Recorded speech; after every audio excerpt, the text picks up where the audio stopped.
कृष्णा जय श्री राधे राधे। हरे कृष्णा कृष्णा कृष्णा हरे हरे, हरे राम राम राम हरे हरे। राघव राम श्री रघुराम राजादि राम राजादि राम രാജനായി ലോകവും വാഴുന്ന രാമ രാമ. വില്ലും അമ്പും കൈകളിലേന്തിയ വില്ലാളി വീരനല്ലേ, കല്ലായിരുന്നൊരഹല്യയ്ക്കു മോക്ഷം കൊടുത്ത ശ്രീരാമനല്ലേ. രാഘവ രാമ ശ്രീ രഘുരാമ രാജാദി രാമ രാജാദി രാമ രാജാതിരാജനായി ലോകവും വാഴുന്ന രാമ രാമ വാഴുന്ന രാമ രാമ. ജയ ജയ ശ്രീരാമ, ജയ ജയ ശ്രീറാം. ഹരേ കൃഷ്ണ. ഇന്ന് നമുക്ക് നാരായണീയത്തിൽ തന്നെ ദശകം 34 രാമായണ കഥ വായിക്കാം കേട്ടോ. ഹനുമൽ സംഗമം വരെയുള്ള ആ രാമായണ കഥയാണ് ഇന്ന് വായിക്കാൻ പോണത്. അപ്പോൾ രാമായണ മാസമൊക്കെ ആണല്ലോ, എല്ലാവരും രാമായണ വ്രതമൊക്കെ എടുക്കുന്നുണ്ട് എന്ന് അറിഞ്ഞതിൽ വളരെ സന്തോഷമുണ്ട്. അതുപോലെ ഇന്ന് ഏകാദശിയാണ്. അപ്പോൾ ഞാൻ ഏകാദശി വ്രതത്തിലാണ്. അപ്പോൾ എല്ലാവരും ഏകാദശി വ്രതങ്ങളൊക്കെ മുടക്കാതെ എടുക്കുന്നുണ്ട് എന്ന് കരുതുകയാണ്. നമുക്ക് കലണ്ടറിൽ നോക്കിക്കഴിഞ്ഞാൽ ഏകാദശി വ്രതത്തിന് എന്നാണെന്നുള്ളത് അറിയാൻ കഴിയും. അപ്പോൾ ആ ദിവസങ്ങൾ ഏകാദശി വ്രതം എടുക്കാന്നുള്ളതാണ്. നമ്മൾ വേറെ ഏത് ലോകത്ത് പോയി കഴിഞ്ഞാലും നമ്മുടെ കർമ്മഫലങ്ങളെല്ലാം, നമ്മുടെ സുഹൃതങ്ങളെല്ലാം തീർന്നു കഴിയുമ്പോൾ നമുക്ക് വീണ്ടും ഭൂമിയിലേക്ക് വരേണ്ടി വരും, ഭൂമിയിലേക്ക് വന്ന് ജനിക്കേണ്ടി വരും അല്ലേ. അപ്പോൾ അതുകൊണ്ടാണ് പറയുന്നത് വൈകുണ്ഠ ലോകത്ത് തന്നെ പോകണം എന്ന്. അതിന് നമ്മൾ തീർച്ചയായിട്ടും ശ്രീകൃഷ്ണ ഭഗവാനെ അല്ലെങ്കിൽ നാരായണനെ ഭജിച്ചേ മതിയാകുകയുള്ളൂ. മറ്റുള്ള ദൈവങ്ങളെ, ദേവീദേവന്മാരെ ഭജിക്കാം, അതിൽ യാതൊരു തെറ്റില്ല. അതിനോടൊപ്പം തന്നെ ഭഗവാനെ കൂടി ഭജിച്ച് നമുക്ക് ആ വൈകുണ്ഠപദം പ്രാപ്തമാകണമെങ്കിൽ ഭഗവാന്റെ നാമങ്ങൾ പറഞ്ഞ് ഭഗവാനെയും കൂടെ ഭജിക്കാം, ഏകാദശി വ്രതമൊക്കെ മുടങ്ങാതെ എടുക്കാന്നുള്ളതാണ്. അപ്പം അതും കൂടി എല്ലാവരും ചെയ്യാട്ടോ. അപ്പോൾ ഇന്ന് നമുക്ക് ദശകം 34 രാമായണ കഥയാണ്, ശ്രീരാമന്റെ ചരിതമാണ്. അത് നാരായണീയത്തിൽ തന്നെയുള്ള ഒരു ഭാഗമാണ് വായിക്കുന്നത് കേട്ടോ. അപ്പോൾ എനിക്ക് വേറെ രാമായണത്തിൻ്റെ പുസ്തകം എടുത്തിട്ട് വായിച്ച് തരണമെന്നുണ്ട്, പക്ഷെ അത് ഒരുപാട് ദശകങ്ങളുണ്ട്. അത് നമുക്ക് വായിച്ചെടുക്കണമെങ്കിൽ ഒരുപാട് സമയങ്ങൾ എടുക്കും. അപ്പം അതുകൊണ്ട് ഞാൻ കരുതി അങ്ങനെയാകുമ്പോൾ എനിക്ക് ഭഗവത്ഗീത തുടങ്ങണമെന്നുണ്ട്, അല്ലെങ്കിൽ വേറെ കുറച്ച് പുസ്തകങ്ങൾ, വേറെ കുറച്ച് ഇതൊക്കെ പറയണമെന്ന് ആഗ്രഹമുണ്ട്. അപ്പോൾ കുറേ പേര് എന്നോട് സജസ്റ്റ് ചെയ്തു, എന്നോട് പറഞ്ഞു ദേവി മഹാത്മ്യം പറയാൻ പറ്റുമെങ്കിൽ ഒന്ന് പറഞ്ഞിടുമോ എന്ന് ചോദിച്ചു. അതുപോലെ തന്നെ ശിവപുരാണം ഒന്ന് പറഞ്ഞിടുമോ എന്ന് ചോദിച്ചു. അങ്ങനെയൊക്കെ ചോദിച്ചിട്ടുണ്ട് കുറേ ഭക്തര്. അപ്പം അതും എനിക്ക് പറയണമെന്ന് ആഗ്രഹമുണ്ട്, നല്ല ആഗ്രഹമുണ്ട്. അതുപോലെ തന്നെ നാരായണീയം സമർപ്പിച്ചതിൽ വളരെ സന്തോഷമുണ്ട് എനിക്ക്. പിന്നെ ഇനി ഭഗവത്ഗീത പറയണമെന്ന് ആഗ്രഹമുണ്ട്, വലിയ ആഗ്രഹമുണ്ട് എനിക്ക് അതുകൊണ്ട് അതിലൊക്കെ ഒരു ആഗ്രഹമുണ്ട് കേട്ടോ. അടുത്തത് നമുക്ക് ദശകം 34 രാമായണ കഥ. ഹനുമൽ സംഘം വരെയുള്ള രാമായണ കഥയാണ് കേട്ടോ. ഗീർവാണൈരർധ്യമാനോ ദശമുഖനിധനം കോസലേഷ്വംഗ്രശൃംഗേ പുത്രീയാമിഷ്ടമിഷ്ട്വാ ദദുഷി ദശരഥശ്മാവൃതേ പായസാഗ്ര്യം ഹ തദ്ഭുക്ത്യാ തത്പുരന്ദ്രീഷ്വപി തിസൃഷു സമം ജാതഗർഭാസു ജാതോ രാമസ്ത്വം ലക്ഷ്മണേന സ്വയമദ ഭരതേ നാഭിശത്രുഘ്നനാംനേ. അയോധ്യയിൽ ദശരഥ മഹാരാജാവിന് വേണ്ടി ഋഷ്യശൃംഗ മുനി പുത്രകാമേഷ്ടി യാഗം നടത്തി വിശിഷ്ടമായ പായസത്തെ ആ ദശരഥന് നൽകി. ആ പായസം രാജപത്നിമാർ മൂവരും ഒരേ സമയം കഴിച്ചു. അവർ ഒരേ സമയം ഗർഭവതികളായി. ദശമുഖനായ രാവണനെ നിഗ്രഹിക്കണമെന്ന് ദേവന്മാർ അങ്ങയോട് അപേക്ഷിച്ചതനുസരിച്ച് ദശരഥപുത്രനായി ലക്ഷ്മണൻ, ഭരതൻ, ശത്രുഘ്നൻ എന്നിവരോടുകൂടി രാമൻ എന്ന പേരുള്ളവനായി അങ്ങ് സ്വയം അവതരിച്ചു.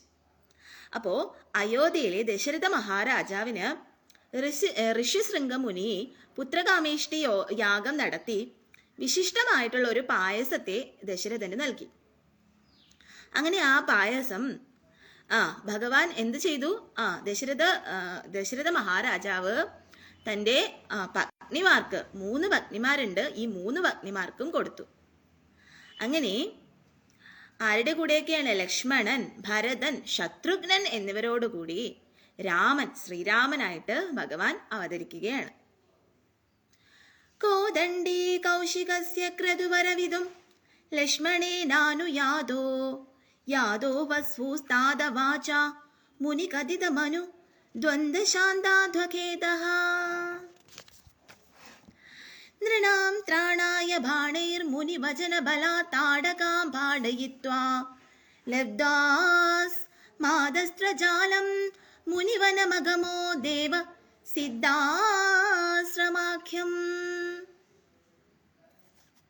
പിതാവായ ദശരഥന്റെ നിർദ്ദേശാനുസരണം വിശ്വാമിത്ര മഹർഷി അയോധ്യയിലെത്തി അഭ്യർത്ഥന നടത്തിയതിൻ പ്രകാരം മഹർഷിയുടെ ശ്രേഷ്ഠമായ യാഗത്തെ സംരക്ഷിക്കുന്നതിനായി അമ്പും വില്ലും ധരിച്ച് അനുജനായ ലക്ഷ്മണനും ഒന്നിച്ച് അവിടുന്ന് മുനിയോടൊപ്പം യാത്രയായി. മുനി ചൊല്ലിത്തന്ന ബല, അതിബല എന്ന 2 മന്ത്രങ്ങൾ കാരണമായി അവർ യാത്രാക്ഷീണം അറിയാത്തവരായി തീർന്നു. മുനിയുടെ നിർദ്ദേശാനുസരണം മനുഷ്യകുല രക്ഷയ്ക്കായി താടക എന്ന രാക്ഷസിയെ അവിടുന്ന് അസ്ത്രത്താൽ പിളർന്നു. സംപ്രീതനായ മുനിയുടെ പക്കൽ നിന്നും ദിവ്യാസ്ത്രങ്ങൾ നേടി അവരിരുവരും സിദ്ധാശ്രമം എന്നു പേരായ തപോവനത്തിൽ എത്തിച്ചേർന്നു. അപ്പോൾ പിതാവായ ദശരഥന്റെ നിർദ്ദേശാനുസരണം വിശ്വാമിത്ര മഹർഷി അയോധ്യയിലെത്തി.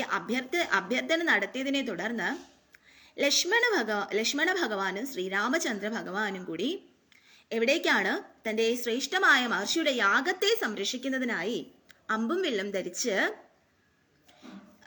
മുനിയുടെ ഒപ്പം എവിടേക്ക് യാത്രയായി?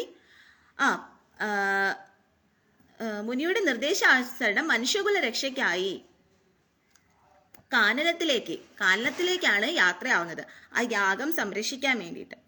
അവിടെ വച്ചിട്ട് യാത്രാക്ഷീണം അറിയാതിരിക്കാനായി ബല, അതിബല എന്ന് പറഞ്ഞിട്ടുള്ള 2 മന്ത്രങ്ങള് മുനി ഭഗവാനും ശ്രീരാമചന്ദ്ര ഭഗവാനും ശ്രീ ലക്ഷ്മണനും പറഞ്ഞു കൊടുത്തു. അങ്ങനെ ഈ ബല, അതിബല എന്നുള്ള ഈ 2 മന്ത്രങ്ങൾ കാരണമായി അവർക്ക് യാത്രാക്ഷീണം അനുഭവപ്പെട്ടതേ ഇല്ല. അപ്പൊ നിങ്ങൾ നോക്കൂ, അപ്പൊ മന്ത്രങ്ങൾക്ക് അത്രയും ഫലമുണ്ട് അല്ലേ? അപ്പൊ ആ മന്ത്രം ഭജിക്കുന്നതിലൂടെ ആ യാത്രാക്ഷീണം തന്നെ ഇല്ലാതാവുകയാണ്. അങ്ങനെ വനത്തിൽ പോകുമ്പോൾ അവിടെ താടക എന്ന് പറഞ്ഞൊരു ദുഷ്ടയായ ഒരു രാക്ഷസി വരികയും അങ്ങനെ ശ്രീരാമചന്ദ്ര ഭഗവാൻ ആ താടകയെ വധിക്കുകയും ചെയ്തു. അങ്ങനെ അവിടെ താടകവധം നടക്കുകയാണ്. മാരീചം ദ്രവയിത്വാ മഗശിരസി ശരൈകന്യ രക്ഷാംസി നിഗ്നൻ കല്യാം കുർവന്ന ഹല്യാം പതിപദരജസാ പ്രാപ്യ വൈദേഹഗേഹമാ വിന്ദാനന്ദച്ചാന്ദ്രചൂഡം ധനുരവനിസുതാമിന്ദിരാമേവ ലബ്ധ്വാ രാജ്യം പ്രാതിഷ്ഠാസ്ത്വം ത്രിഭിരപി ച സമം ഭ്രാത്യവീരൈ സദാരൈഹ. അനന്തരം അവിടുന്ന് യാഗത്തിന്റെ തുടക്കത്തിൽ തന്നെ യാഗം മുടക്കാൻ വന്ന മാരീചനെ ശരങ്ങൾ കൊണ്ട് തുരത്തുകയും മറ്റു രാക്ഷസന്മാരെ നിഗ്രഹിക്കുകയും ചെയ്തു. യാഗശേഷം മിഥിലയിലേക്കുള്ള യാത്രാമധ്യേ അവിടത്തെ പാദധൂളിയുടെ സ്പർശത്താൽ ഭർത്തൃശാപത്താൽ കല്ലായിത്തീർന്ന അഹല്യ ശാപമോക്ഷം നേടി. മിഥില രാജ്യത്തെത്തിയ അവിടുന്ന് ശൈവചാപം കുലച്ച് ഓടിക്കുകയും സാക്ഷാൽ ലക്ഷ്മി ദേവി ആയ സീതാദേവിയെ നേടുകയും ചെയ്തു. അനന്തരം വിവാഹിതരായി തീർന്ന സഹോദരന്മാരോടും അവരുടെ ഭാര്യമാരോടും സീതാസമേതനായി അവിടുന്ന് തിരികെ അയോധ്യയിലെത്തി. അപ്പോൾ അവിടുന്ന് അനന്തരം യാഗത്തിന്റെ തുടക്കത്തിൽ തന്നെ യാഗം മുടക്കാൻ വന്ന മാരീചൻ എന്ന് പറയുന്ന അസുരനെ ശരങ്ങൾ വർഷിക്കുകയും അങ്ങനെ തുരത്തുകയും ചെയ്തു. അതിനുശേഷം മറ്റ് രാക്ഷസന്മാരെയെല്ലാം നിഗ്രഹിക്കുകയും ചെയ്തു. യാഗശേഷം മിഥിലയിലേക്കുള്ള യാത്രാമധ്യേ അവിടുത്തെ പാദധൂളിയുടെ സ്പർശത്താൽ ഭർത്തൃശാപത്താൽ കല്ലായി തീർന്ന അഹല്യ ശാപമോക്ഷം നേടി. അഹല്യയുടെ കഥ നിങ്ങൾക്ക് അറിയാമല്ലോ. അഹല്യ എന്ന് പറഞ്ഞു കഴിഞ്ഞാൽ ഒരു മുനിയുടെ പത്നിയായിരുന്നു. അപ്പോൾ മുനിപത്നിയായിരുന്ന അഹല്യ ഒരു ദിവസം വനത്തിലൂടെ ഇങ്ങനെ പോകുമ്പോൾ അവിടെ ദേവന്മാരിങ്ങനെ സ്നാനം ചെയ്യുന്നത് കാണുകയും അങ്ങനെ ആ ദേവേന്ദ്രനില് ആ ഒരു ആഗ്രഹം, ഇഷ്ടം ഉണ്ടാവുകയും ചെയ്യും അഹല്യക്ക്. അപ്പോൾ അതുപോലെ തന്നെ തിരിച്ച് അഹല്യയോട് ആ ദേവേന്ദ്രന് ഒരു ഇഷ്ടം ഉണ്ടാവുകയാണ്. അങ്ങനെ ദേവേന്ദ്രൻ എന്താ പറയാ, ഈ മുനിയുടെ വേഷത്തിൽ തന്നെ വേഷം മാറി അഹല്യയുടെ ഗൃഹത്തിൽ വരികയാണ്. അങ്ങനെ അഹല്യയുടെ ഗൃഹത്തിൽ വരുമ്പോഴത്തേക്ക് അഹല്യ തന്റെ ഭർത്താവാണെന്ന് തെറ്റിദ്ധരിച്ചുകൊണ്ട് ദേവേന്ദ്രനുമായി സംഗമിക്കുകയാണ്. അങ്ങനെ ദേവേന്ദ്രനുമായി സംഗമിച്ചതിന് ശേഷം ദേവേന്ദ്രൻ പുറത്തേക്ക് ഇറങ്ങാനായിട്ട് വരുമ്പോഴത്തേക്കും മുനി വരികയാണ്. അങ്ങനെ തൻ്റെ പത്നിയെ ഇങ്ങനെ ചെയ്തതിൽ വളരെ കോപിഷ്ഠനായിട്ടുള്ള ആ മുനി അഹല്യാദേവിയെ ശപിക്കുകയാണ്. നീ എത്രയോ സംവത്സര കാലം ശിലയായിരിക്കട്ടെ എന്ന് ശപിക്കുകയാണ്. അപ്പോൾ അഹല്യ ഇങ്ങനെ വിഷമിച്ച് കരഞ്ഞുകൊണ്ട് പറയും, എനിക്കിതിൽ നിന്നൊരു മോക്ഷം തരണം, ഈ ശാപത്തിൽ നിന്ന് എനിക്ക് മോക്ഷം തരണം എന്ന് പറയുമ്പോഴത്തേക്കും ആ മുനി ശാപമോക്ഷം കൊടുക്കുകയാണ്. ശാപമോക്ഷം കൊടുക്കുന്നത് എങ്ങനെയെന്ന് വെച്ച് കഴിഞ്ഞാൽ, ഒരു സംവത്സരത്തില് ശ്രീരാമചന്ദ്രനായിട്ട് ഭഗവാൻ നാരായണൻ അവതരിക്കുന്നതാണ്. ആ സമയം ഭഗവാന്റെ പാദധൂളി ഏൽക്കുന്ന സമയം അഹല്യയ്ക്ക് ശാപമോക്ഷം ലഭിക്കുന്നതാണ് എന്നുള്ള ഒരിത് കൊടുക്കുകയാണ്. അങ്ങനെ അഹല്യയെ ആ ശാപത്തിൽ നിന്ന് മോചിപ്പിക്കുകയാണ് ശ്രീരാമചന്ദ്ര ഭഗവാൻ. മിഥില രാജ്യത്തെത്തിയ അവിടുന്ന് ശൈബചാപം കുലച്ച് ഒടിക്കുകയും സാക്ഷാൽ ലക്ഷ്മി ദേവിയായ സീതാദേവിയെ നേടുകയും ചെയ്തു. അങ്ങനെ ശ്രീരാമചന്ദ്രൻ മിഥിലാപുരിയിൽ എത്തുകയാണ്. മിഥിലാപുരിയുടെ ഓമനപുത്രിയായ സീതാദേവി അതിസുന്ദരിയാണ്, ലക്ഷ്മി ദേവിയുടെ തന്നെ അവതാരമാണ്. അങ്ങനെയുള്ള സീതാദേവിക്ക് സ്വയംവരത്തിന് വേണ്ടിയിട്ട് ഒരുപാട് രാജാക്കന്മാർ വരും.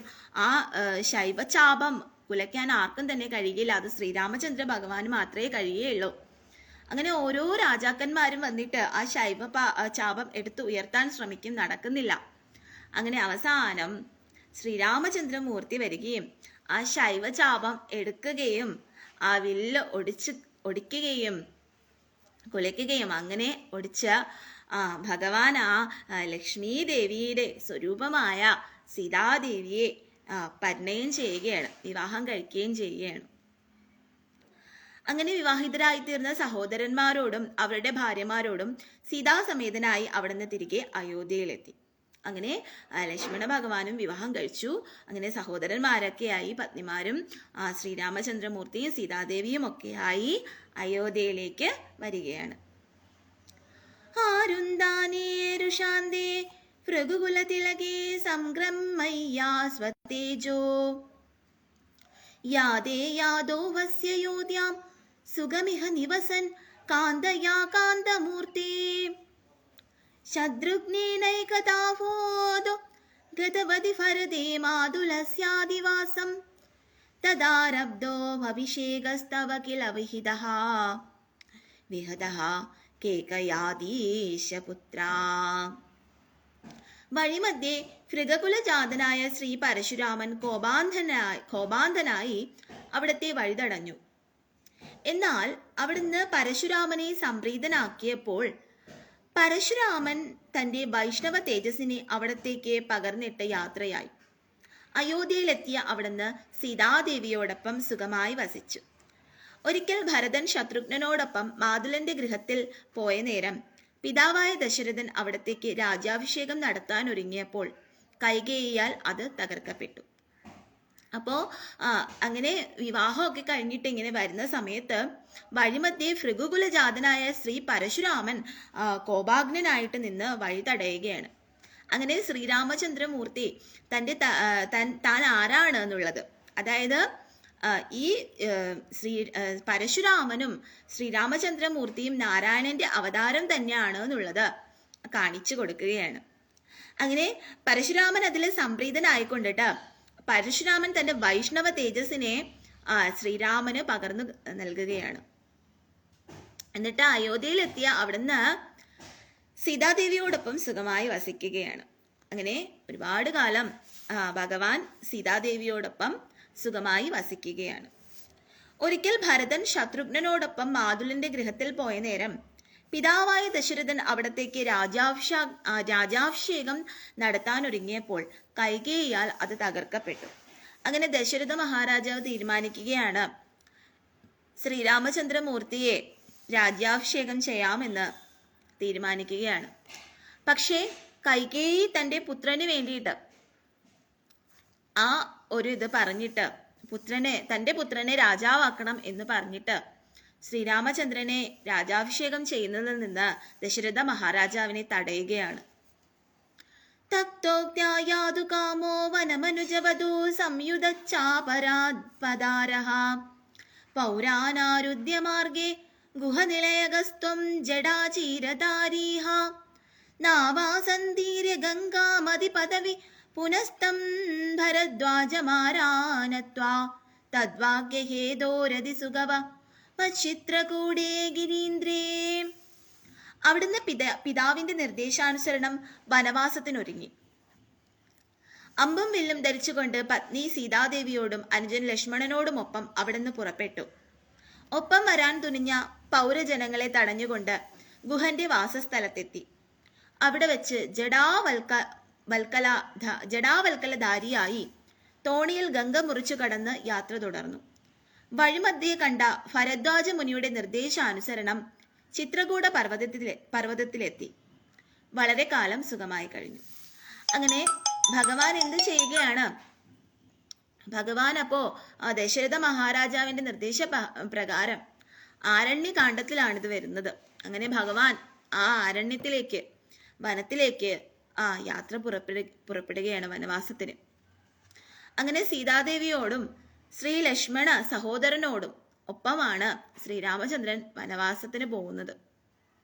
അങ്ങനെ വനവാസത്തിന് പുറപ്പെടുമ്പോൾ ഒപ്പം വരാൻ തുനിഞ്ഞ പൗരജനങ്ങളെ എല്ലാം ഭഗവാൻ തടയുകയാണ്. അങ്ങനെ തടഞ്ഞുകൊണ്ട് ഗുഹന്റെ വാസസ്ഥലത്ത് എത്തുകയാണ്. അവിടെ വെച്ച് ജടാവൽക്കലധാരിയായി തോണിയിൽ ഗംഗ മുറിച്ച് കടന്ന് യാത്ര തുടരുകയാണ്. വഴിമധ്യേ കണ്ട ഭരദ്വാജ മുനിയുടെ നിർദ്ദേശാനുസരണം ചിത്രകൂട പർവ്വതത്തിലെത്തി വളരെ കാലം സുഖമായി കഴിഞ്ഞു. അങ്ങനെ അവിടെ ചിത്രകൂട പർവ്വതത്തിലാണ് ഭഗവാൻ വളരെ കാലം സുഖമായി കഴിയുന്നത്. ഭഗവാനും ഭഗവാന്റെ സഹോദരനായ ലക്ഷ്മണനും സീതാദേവിയും കൂടി. ശ്രുത്വാ പുത്രാർഘിന്നം ഖലു ഭരതമുഖാത് സ്വർഗയാതം സ്വതാതം തപ്തോ ദദ്വാംബു തസ്മൈ നിദദിദ ഭരതേ പാതുകാം മേദിനീം ചാഹ അത്രിന്നത്വാദവദ്ഗത്വാ വനമതി വിപുലം ദണ്ഡകം ചണ്ഡകായം ഹത്വാ ദൈത്യം വിരോധം സുഗമതി മകളയ ചാരുഹോഹാ ശാരഭംഗീ. പുത്രവിയോഗത്താൽ ഏറെ ദുഃഖിതരായി പിതാവായ ദശരഥ മഹാരാജാവ് മരിച്ചുപോയ വിവരം ചിത്രകൂടത്തിലെത്തിയ സഹോദരനായ ഭരതനിൽ നിന്നും അറിഞ്ഞു. ദുഃഖിതനായ അവിടുന്ന് പിതാവിന്റെ ഉദകക്രിയകൾ നടത്തിയ ശേഷം തിരികെ വന്ന് രാജ്യഭാരം ഏറ്റെടുക്കണമെന്ന ഭരതന്റെ ആവർത്തിച്ചുള്ള അഭ്യർത്ഥനയെ നിരസിച്ചുകൊണ്ട് തന്റെ മെതിയടിയെയും ഭൂമിയെയും ഭരതന് നൽകി യാത്രയായി. ചിത്രകൂടം വിടാനുറച്ച് അങ്ങേയും യാത്രയായി. പിന്നീട് അത്രി മഹർഷിയെ നമസ്കരിച്ച് ദണ്ഡക വനത്തിൽ എത്തിച്ചേർന്നു. അവിടെ വെച്ച് വഴിതടഞ്ഞ ഭീകരരൂപിയായ വിരാതൻ എന്ന അസുരനെ നിഗ്രഹിച്ചു. ശേഷം അല്ലയോ വിഭോ, അവിടുന്ന് ശരഭംഗ മുനിക്ക് മോക്ഷത്തെയും പ്രദാനം ചെയ്തു. അങ്ങനെ ഭഗവാൻ അവിടെ ചിത്രകൂടത്തിൽ വസിച്ചുകൊണ്ടിരിക്കുന്ന സമയത്ത് ഭരതമഹാരാജാവ് വരികയാണ്. ഭരതമഹാരാജാവ് വന്നിട്ട് പറയുകയാണ്, നമ്മുടെ അച്ഛനായ നമ്മുടെ പിതാവായ ദശരഥ മഹാരാജാവ് മരണപ്പെട്ട വാർത്ത പറയുകയാണ്. അങ്ങനെ ഭഗവാൻ തിരിച്ച് അയോധ്യയിലേക്ക് വരികയും അങ്ങനെ പിതാവിൻ്റെ മരണാനന്തര കർമ്മങ്ങളെല്ലാം ചെയ്തതിന് ശേഷം പോവാൻ ഒരുങ്ങുകയാണ്. അപ്പോൾ ഭരതമഹാരാജാവ് പറയുന്നുണ്ട്, അങ്ങ് രാജ്യഭാരം ഏറ്റെടുക്കണം, തിരിച്ച് ഈ രാജ്യഭാരം ഏറ്റെടുക്കണം. അങ്ങില്ലാത്ത രാജ്യത്ത് എനിക്ക് ഒരു രാജാവായി ജീവിക്കേണ്ട. അതുകൊണ്ട് തീർച്ചയായിട്ടും ശ്രീരാമചന്ദ്രമൂർത്തി അങ്ങ് സഹോദര അങ്ങ് തീർച്ചയായും ഈ രാജ്യഭാരം ഏറ്റെടുക്കണം എന്ന് പറയുകയാണ്. അങ്ങനെ അപേക്ഷിക്കുകയാണ്, ഒരുപാട് നിർബന്ധിക്കുകയാണ്. പക്ഷേ ശ്രീരാമചന്ദ്രമൂർത്തി അതൊന്നും കേൾക്കുന്നില്ല. അച്ഛന് കൊടുത്ത വാക്കാണ്, അത് പാലിക്കണം. അതുകൊണ്ട് തന്നെ ശ്രീരാമചന്ദ്രമൂർത്തി അത് നിരസിക്കുകയാണ്. അങ്ങനെ ഭരത മഹാരാജാവ് പറയുകയാണ്, ഭഗവാന്റെ ആ പാതുകങ്ങള് സഹോദരനായിട്ടുള്ള ചന്ദ്രമൂർത്തിയുടെ ആ പാതുകങ്ങൾ എനിക്ക് വേണം എന്ന് പറയുകയാണ്. അങ്ങനെ ഭഗവാൻ ആ പാതുകങ്ങൾ കൊടുക്കുകയും ആ പാതുകങ്ങൾ അവിടെ വെച്ച് പൂജിക്കുകയും ആ ഭൂമിയും പാതുകങ്ങളും വിട്ടിട്ട് ശ്രീരാമചന്ദ്രമൂർത്തി വീണ്ടും ചിത്രകൂടവും വിട്ടിട്ട് അവിടുന്ന് ദണ്ഡകവനത്തിലേക്ക് എത്തിച്ചേരുകയാണ്.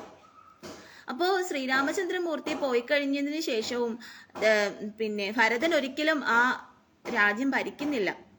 ഭരതനും ഒരു സന്യാസിയെ പോലെ തന്നെയാണ് ജീവിക്കുന്നത്. മറ്റൊരു സ്ഥലത്ത് പോയി അവിടെ പോയാണ് ഭരതനും ജീവിക്കുന്നത്. പക്ഷേ ഇവിടെ ആ ശ്രീരാമചന്ദ്രമൂർത്തിയുടെ പാദകങ്ങൾ പൂജിച്ചുകൊണ്ടാണ് തൻ്റെ കർത്തവ്യങ്ങൾ നിറവേറ്റിയത്. അവിടെയാണ് ആ സഹോദര സ്നേഹം നമ്മൾ മനസ്സിലാക്കേണ്ടത്. ഇപ്പോഴും നഷ്ടപ്പെട്ടുകൊണ്ടിരിക്കുന്ന സഹോദര സ്നേഹങ്ങൾ അത് തിരിച്ചു കൊണ്ടുവരിക കൂടി വേണം. അതും കൂടിയാണ് നമ്മൾ ഇതിൽ നിന്ന് മനസ്സിലാക്കേണ്ടത്. അങ്ങനെ ശ്രീരാമചന്ദ്രമൂർത്തി ദണ്ഡകവനത്തിൽ എത്തിച്ചേരുകയാണ്. ദണ്ഡകവനത്തിൽ എത്തിച്ചേരുമ്പോൾ അവിടെ വഴിതടഞ്ഞൊരു ഭീകര രൂപിയായിട്ടുള്ള വിരാതൻ എന്ന് പറയുന്ന ഒരു അസുരനെ ഭഗവാൻ വധിക്കുകയാണ്. അതിനുശേഷം അവിടുന്ന് ശരഭംഗ മുനിക്ക് മോക്ഷത്തെയും പ്രദാനം ചെയ്യുകയാണ്. നസ്ത്വാഗസ്യം നമസ്തശാര നികര സഭ പ്രകൃതിയാം താപസേഭ്യഃ പ്രത്യാശൗഷീഹ പ്രിയൈഷീ തദനുജ മുനിനാ വൈഷ്ണവേ ദിവ്യചാപേഹ ബ്രഹ്മാസ്ത്രേ ചാഭിദത്തേ പതിപിതൃസുഹൃദം വീശഭൂയോ ജടായും മോദാത് ഗോദാതടാന്തേ പരിരമസി പുരാം പഞ്ചവഡ്യാം വധൂഢ്യാം. ശേഷം അഗസ്ത്യമുനിയെ വന്ദിച്ച് മുനിമാർക്ക് പ്രിയം ചെയ്യാൻ ഉറച്ചുകൊണ്ട് രാക്ഷസ സമൂഹത്തെ മുഴുവൻ കൊന്നെടുക്കുമെന്ന് പ്രതിജ്ഞ ചെയ്തു. സംപ്രീതനായ അഗസ്ത്യമുനിയിൽ നിന്ന് വൈഷ്ണവ ചാപവും ബ്രഹ്മാസ്ത്രവും ലഭിച്ച അവിടുന്ന് യാത്രാമധ്യേ പിതാവിന്റെ സുഹൃത്തായ സമ്പാദിയെ കണ്ട് സന്തുഷ്ടചിത്തനായി. പിന്നീട് ഗോദാവരി തീരത്തെ പഞ്ചവടിയിലെത്തി സീതാദേവിയോടൊപ്പം സുഖമായി കഴിഞ്ഞു. അങ്ങനെ അഗസ്ത്യമുനിയെ വന്ദിച്ചിട്ട് മുനിമാർക്ക് പ്രിയം ചെയ്യാൻ ഉറച്ചുകൊണ്ട് രാക്ഷസ സമൂഹത്തിലുള്ള എല്ലാവരെയും കൊന്നെടുക്കുമെന്ന് ശ്രീരാമചന്ദ്രമൂർത്തി ഭഗവാൻ പ്രതിജ്ഞ ചെയ്തുകൊണ്ട് സംപ്രീതനായ അഗസ്ത്യമുനിയിൽ നിന്ന് വൈഷ്ണവ ചാപവും ബ്രഹ്മാസ്ത്രവും ലഭിച്ച അവിടുന്ന് യാത്രാമധ്യേ പിതാവിന്റെ സുഹൃത്തായ സമ്പാദിയെ കണ്ട് സന്തുഷ്ടചിത്തനായി. അപ്പൊ സമ്പാദി എന്ന് പറയുന്ന തൻ്റെ പിതാവിന്റെ ഉറ്റ സുഹൃത്താണ് സമ്പാദി. അപ്പൊ ആ സമ്പാദിനെ കണ്ട് ഭഗവാൻ എന്ത് ചെയ്യുകയാണ്? ഭഗവാൻ സംപ്രീതനാവുകയാണ്. എന്നിട്ട് ഗോദാവരി തീരത്തെ പഞ്ചവടിയിലെത്തി സീതാദേവിയോടൊപ്പം സുഖമായി കഴിഞ്ഞു. അതിനുശേഷം ഭഗവാൻ പഞ്ചവടിയിൽ എത്തുകയാണ്. പഞ്ചവടിയിൽ എത്തിയിട്ട് സീതാദേവിയോടൊപ്പം സുഖമായി കഴിയുകയാണ്. പ്രാപ്തായാഹ ശൂർപണഖ്യാ മദനചലധൃതിർനദ്ദനൈർനിസ്സഹാത്മാ താം സൗമിത്രൗ വിസൃജ്യ പ്രബലതമരുഷാ തേന നിർലൂനനാസാംഹ ദൃഷ്ടൈനാം ദൃഷ്ടചിത്തം കരമഭിപതിതം ദൂഷണജാത്രിമൂർധം വ്യാഹിംസീരാശരാന പ്യയുധ സമദിതാം സ്തസ്തക്ഷണാദക്ഷതോഷ്മാ. കാമത്താൽ ബുദ്ധിസ്ഥിരത നഷ്ടപ്പെട്ടവളായ ശൂർപ്പണഖയുടെ പ്രണയാഭ്യർത്ഥനയിൽ ക്ഷമ നശിച്ചവനായി അവിടുന്ന് അവളെ ലക്ഷ്മണന്റെ സമീപത്തേക്ക് പറഞ്ഞയച്ചു. തന്നോട് അഭ്യർത്ഥനയുമായി എത്തിയ ശൂർപ്പണഖയെ കണ്ട് കോപം പൂണ്ട ലക്ഷ്മണൻ അവളുടെ നാസിക ഛേദിച്ചു കളഞ്ഞു. അംഗവൈകൃതം സംഭവിച്ച ശൂർപ്പണഖയെ കണ്ട് കോപിഷ്ഠരായി യുദ്ധത്തിനെത്തിയ ഖരൻ, ഭൂഷണൻ, ത്രിശിരസ് എന്നിവരെയും 10,000 രാക്ഷസന്മാരെയും പരാക്രമിയായ അവിടുന്ന് വധിച്ചു. അങ്ങനെ ശൂർപ്പണഖ എന്ന് പറഞ്ഞൊരു ദുഷ്ടയായ ഒരു അസുര സ്ത്രീ ഉണ്ടായിരുന്നു. അപ്പോൾ കാമത്താല് ആ അസുര സ്ത്രീക്ക് ബുദ്ധി തന്നെ നഷ്ടപ്പെട്ട ഒരു അവസ്ഥയായിരുന്നു. അങ്ങനെ ആ അസുര സ്ത്രീ, ആ ശൂർപ്പണഖ, അതായത് നെഗമൊക്കെ നീണ്ടിട്ടുള്ള ഒരു എന്താ പറയാ, ഒരു പ്രത്യേക ഒരു ഇതുള്ള അങ്ങനെയുള്ള ഒരു ദുഷ്ടയായ ഒരു സ്ത്രീയായിരുന്നു ശൂർപ്പണഖ എന്ന് പറയുന്നത്. അപ്പൊ ഈ ശൂർപ്പണഖയ്ക്ക് ശ്രീരാമചന്ദ്രമൂർത്തിയോട് ഭയങ്കരമായിട്ടുള്ള ഒരു ഇഷ്ടം തോന്നുകയാണ്. അങ്ങനെ ശൂർപ്പണഖ ഇങ്ങനെ വരികയും അങ്ങനെ ഭഗവാൻ ആ ശൂർപ്പണഖയെ ലക്ഷ്മണ സ്വാമിയുടെ അടുത്തേക്ക് അയക്കുകയും അങ്ങനെ ലക്ഷ്മണൻ, ശ്രീരാമചന്ദ്രമൂർത്തിയുടെ സഹോദരനായ ലക്ഷ്മണൻ ആ ശൂർപ്പണയുടെ നാസിക മീൻസ് മൂക്ക് ഛേദിച്ച് കളയുകയാണ്. അങ്ങനെ അതില് ശൂർപ്പണഖ കോപിഷ്ഠയായിട്ട് കരഞ്ഞുകൊണ്ട് തന്റെ സഹോദരന്മാരടുത്ത് ചെല്ലുകയാണ്. അപ്പം ഈ സഹോദരന്മാരായ കരൺ, ഭൂഷണൻ, ത്രിശിരസ് എന്നിവരെയും 10,000 രാക്ഷസന്മാരെയും ശ്രീരാമചന്ദ്രമൂർത്തിയും ലക്ഷ്മണമൂർത്തിയും കൂടി വധിക്കുകയാണ്. സോദര്യാ പ്രോക്തവർത്താ വിവശ ദശാമുഖാദിഷ്ടമാരീജമായ സാരംഗം സാരസാക്ഷ്യ സ്മൃതഹിതമനുഗതഃ പ്രാവതീർബാണഘാതം തന്മായാൻക്രന്ദ നിർയാപിതഭവനദുഷാം രാവണസ്താർമഹർഷീം തേനാർദോപഭിത്വമന്ദഃ കിമപി മുദമദാസ്തത് വദോപായലാഭാത്. സഹോദരിയായി ശൂർപ്പണഖ പറഞ്ഞ വിവരമറിഞ്ഞ് വികാരാവേശിതനായ രാവണൻ മാരീചനെ മായാമാനിന്റെ വേഷത്തിൽ പഞ്ചവടിയിലേക്ക് അയച്ചു. മായാമൃഗത്തെ കണ്ട് ആഗ്രഹിക്കുന്നവളായ സീതയുടെ ആഗ്രഹ പൂർത്തീകരണത്തിനായി അവിടുന്ന് അതിനെ പിന്തുടർന്നു. ജീവനോടെ പിടിക്കാൻ കഴിയാത്ത നിലയിൽ അവിടുന്ന് അതിനെ അസ്ത്രങ്ങളാൽ കൊന്നു. മരണസമയത്ത് മാരീചൻ അവിടുത്തെ ശബ്ദം അനുകരിച്ചുകൊണ്ട് മായാശബ്ദത്തിൽ കരഞ്ഞത് കേട്ട് അങ്ങയ്ക്ക് ആപത്ത് സംഭവിച്ചു എന്ന് കരുതി ലക്ഷ്മണനെ സീത അവിടത്തെ സമീപത്തേക്ക് പറഞ്ഞയച്ചു. സീതയെ രാവണൻ ബലമായി അപഹരിച്ചു കൊണ്ടുപോയി. സീതാപഹരണത്താൽ ദുഃഖിതനെങ്കിലും തന്റെ അവതാരോദ്ദേശമായ രാവണ നിഗ്രഹത്തിനുള്ള വഴി തെളിഞ്ഞു കിട്ടിയതിൽ അവിടുന്ന് ഉള്ളാലെ സന്തോഷിക്കുന്നവനായി. അപ്പോ സഹോദരിയായ ശൂർപ്പണഖ ഓടി എവിടേക്ക് പോവുകയാണ്? എന്നിട്ട് രാവണന്റെ സമീപത്തേക്ക് പോവുകയാണ്. അപ്പൊ രാവണൻ എന്ത് ചെയ്യുകയാണ്? രാവണൻ ഒരു മായാസുരനായിട്ടുള്ള ഒരു മാരീചൻ എന്ന് പറയുന്ന ഒരു അസുരനെ മാനിന്റെ രൂപത്തില് സീതാദേവിയുടെ അടുത്തേക്ക് അയക്കുകയാണ്. അങ്ങനെ സീതാദേവി നോക്കുമ്പോൾ ഒരു മാൻ നിൽക്കുന്നു. അതിസുന്ദരമായിട്ടുള്ള ഒരു മാനാണ്.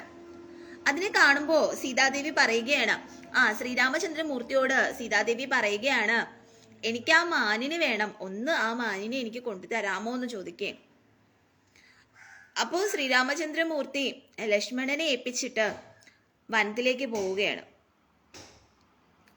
അപ്പോ കുറെ കഴിയുമ്പോഴത്തേക്ക് ഈ മാന് എന്ത് ചെയ്യുക? ചന്ദ്രമൂർത്തിയുടെ ആ ഒരു ഇതില് ഉച്ചത്തിൽ ഇങ്ങനെ നിലവിളിക്കുകയാണ്.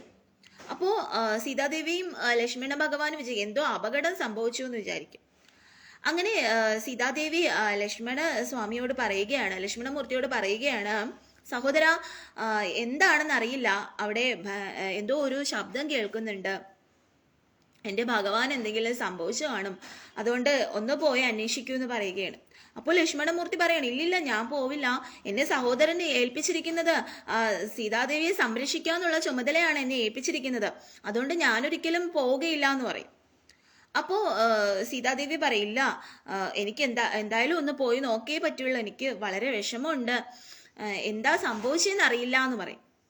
അങ്ങനെ ലക്ഷ്മണമൂർത്തി ഒരു ലക്ഷ്മണരേഖ, അതാണ് ഒരു ലക്ഷ്മണരേഖ ഇങ്ങനെ വരയ്ക്കും. വരച്ചിട്ട് പറയും, ഇതിന് പുറത്ത് കടക്കരുത് എന്ന് പറയും. ആര് വന്ന് വിളിച്ചിട്ടുണ്ടെങ്കിലും എന്ത് സംഭവിച്ചെന്ന് പറഞ്ഞാലും ശരി തന്നെ, ഇതിന് പുറത്ത് കടക്കരുത് എന്ന് പറയും. പക്ഷേ സീതാദേവി സീതാദേവി പറയാം, ശരി, ഞാൻ ആര് വന്ന് വിളിച്ചാലും എന്ത് സംഭവിച്ചാലും ഞാൻ ഇതിന് പുറത്ത് കടക്കില്ല എന്ന് പറയും. പക്ഷെ ആ സമയത്ത് ലക്ഷ്മണമൂർത്തി പോവുകയും, ഇങ്ങനെ ലക്ഷ്മണരേഖ വരച്ചതിന് ശേഷം ലക്ഷ്മണമൂർത്തി പോവുകയും അതിനുശേഷം ആ ദുഷ്ടനായ രാവണൻ വരികയാണ്. രാവണൻ വന്നിട്ട് രാവണൻ ഒരു സന്യാസിയുടെ വേഷത്തിൽ മാറി വരികയാണ്. അങ്ങനെ ഭിക്ഷാം ദേഹി എന്നൊക്കെ പറഞ്ഞു വരുന്ന സമയത്ത് സീതാദേവി ഇങ്ങനെ നോക്കുമ്പോൾ ഒരു സന്യാസി വര്യൻ നിൽക്കുന്നു. അങ്ങനെ സീതാദേവിക്ക് ഒരു സംശയം തോന്നും ഉള്ളില്. എങ്കിലും അതൊരു സന്യാസി വര്യനാണല്ലോ എന്ന് ഓർത്ത് എന്തെങ്കിലും ദാനം കൊടുക്കാൻ വേണ്ടി പഴങ്ങളും അരിയും ഒക്കെ എടുത്തിട്ട് വരും. അങ്ങനെ എടുത്തിട്ട് വരുമ്പോഴത്തേക്ക് ആ സന്യാസി പറയും, ഈ വരയെ ഇങ്ങനെ വരച്ചിട്ടാക്കുന്ന എന്തിനാണ്? ഇങ്ങനെ ഒരു രേഖ എന്തിനാണ്? അത് കടന്നു വരൂ പുറത്തേക്ക്. ഇങ്ങനെയാണോ ഒരു സന്യാസ വര്യന് ഭിക്ഷ നൽകുന്നത് എന്നിങ്ങനെ ചോദിക്കും.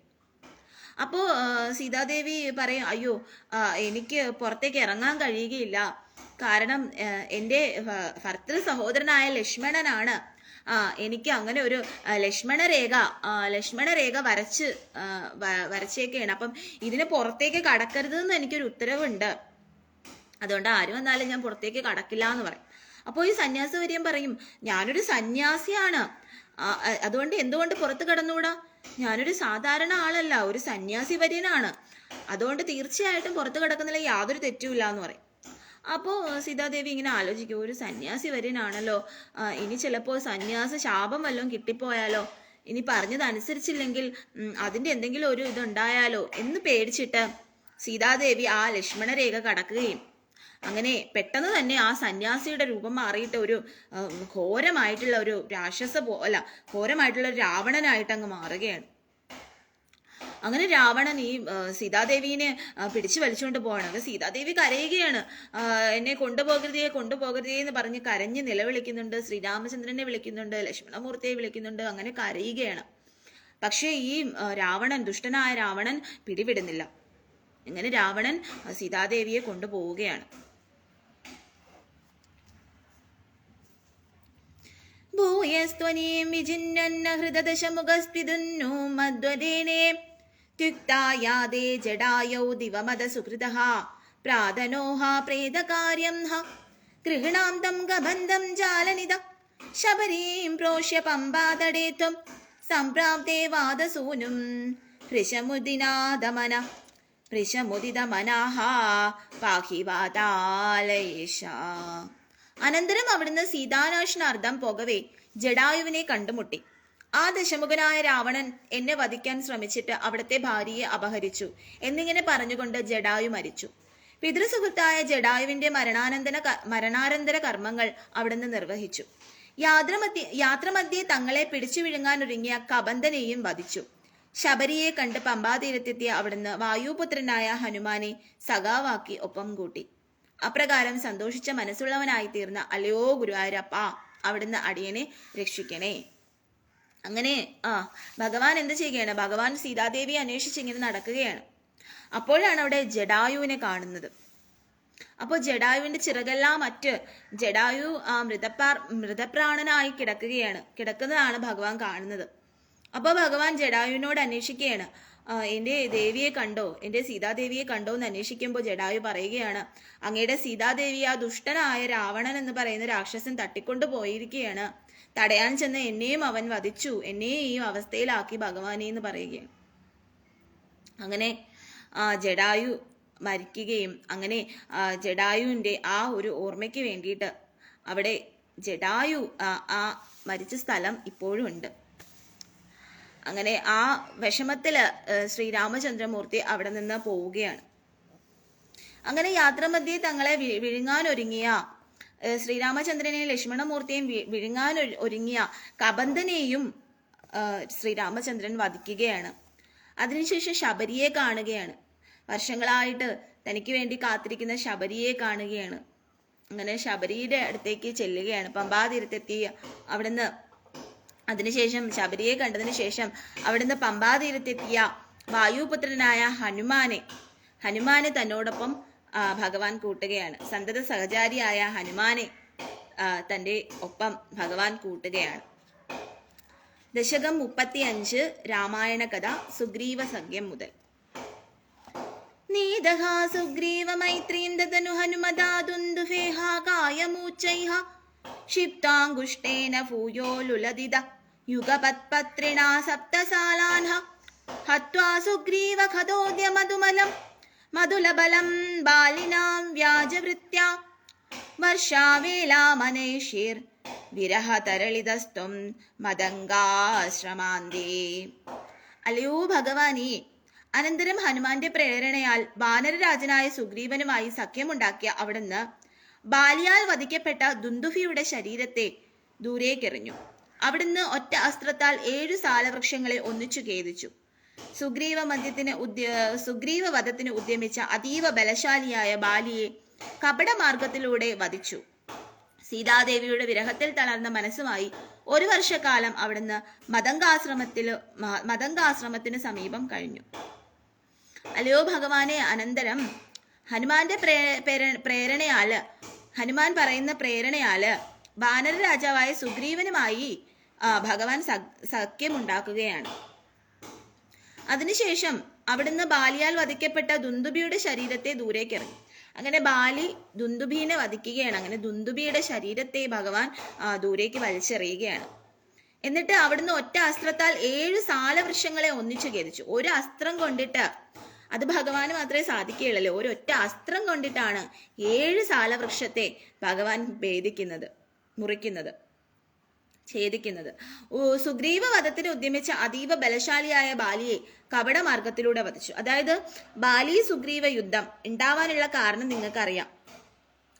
അപ്പം എന്താ പറഞ്ഞേ, സുഗ്രീവ വധത്തിന് ഉദ്യമിച്ച അതീവ ബലശാലിയായ ബാലിയെ കപടമാർഗത്തിലൂടെ വധിക്കുകയാണ്. അപ്പം സുഗ്രീവൻ എന്ന് പറഞ്ഞു കഴിഞ്ഞാൽ ആ രാജ്യത്തെ രാജാവായിരുന്നു, വാനര രാജാവായിരുന്നു. ആ രാജാവിന്റെ സഹോദരൻ തന്നെയാണ് ഈ ബാലി എന്ന് പറയുന്നത്. അപ്പം സുഗ്രീവന്റെ ഭാര്യയെ ഈ ബാലി തട്ടിക്കൊണ്ടുപോയി ബാലിയുടെ ഭാര്യയാക്കി താമസിപ്പിക്കുകയാണ്. അപ്പൊ ഇതില് കോപിഷ്ഠനായ സുഗ്രീവൻ, തനിക്ക് അധർമ്മം സംഭവിച്ചു എന്നറിഞ്ഞ് കോപിഷ്ഠനായ സുഗ്രീവൻ അതില് ബാലിയോട് വളരെ ശത്രുത ഉണ്ടാവുകയും അങ്ങനെയാണ് ഹനുമാനോട് പറയുക, ഹനുമാൻ സ്വാമി ശ്രീരാമചന്ദ്രമൂർത്തിയെ സുഗ്രീവന്റെ അടുക്കലേക്ക് അയക്കുകയും അങ്ങനെ സുഗ്രീവന്റെ കഥനകഥ മനസ്സിലാക്കിയ ശ്രീരാമചന്ദ്രമൂർത്തി, ബാലി അതീവ ശക്തിശാലിയാണ്, സുഗ്രീവനും ബാലിക്കും ഒരേ ശക്തിയാണുള്ളത്. അപ്പൊ അത് മനസ്സിലാക്കിയ ശ്രീരാമചന്ദ്രമൂർത്തി എന്ത് ചെയ്യുകയാണ്, ഈ ബാലിയെ ഒളിഞ്ഞു നിന്ന് വധിക്കുകയാണ്. അപ്പൊ ചിലര് ചോദിക്കും, ഒളിഞ്ഞു നിന്ന് അങ്ങനെ തെറ്റല്ലേ എന്ന് ചോദിക്കും. പക്ഷെ ധർമ്മത്തിന് വേണ്ടിയിട്ടാണ്. കാരണം ബാലിക്ക് അത്രയും ശക്തിയുള്ളതാണ്, സുഗ്രീവന്റെ അത്രയും ശക്തിയുണ്ട്. പക്ഷെ ബാലി ചെയ്തത് വളരെ ഒരു അധർമ്മമാണ്.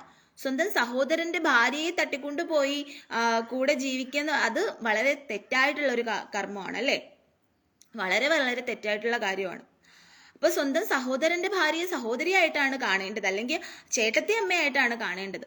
അപ്പൊ ആ ഒരു ഭാര്യനെ തട്ടിക്കൊണ്ടുപോയി ഈ ബാലി ജീവിച്ചു എന്ന് പറയുന്നത് വളരെ വലിയൊരു തെറ്റാണ്. അപ്പൊ അത്രയും തെറ്റായിട്ടുള്ള ഒരു കാര്യം ചെയ്യുന്ന ഒരു വ്യക്തിയെ നമ്മൾ പറഞ്ഞില്ലേ, ശ്രീകൃഷ്ണ ഭഗവാനും പറഞ്ഞിട്ടുണ്ട്, ധർമ്മമാണെന്നുണ്ടെങ്കിൽ അതിലൊരു ചതിപ്രയോഗം നടത്തുന്നതിൽ തെറ്റില്ലാന്ന്.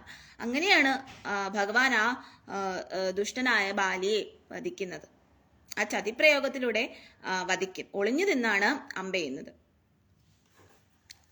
സുഗ്രീവേണാനുഭുജോത്യ സഭയമഭിയതാവ്യൂഹിതാം വാഹിനീം താമൃഷാണാം പ്രീഷദിഷു ദ്രുതമത ദയിതാമാർഗണായാവനം രാം സന്ദേശം ചാങ്കുലീയം പവനസുതകരേ പ്രാദിശോ മോദശാലീ മാർഗേ മാർഗേ മമാർഗേ കവിഭിരഭി തഥാ ത്വത്പ്രിയാ സപ്രയാസൈഹാം.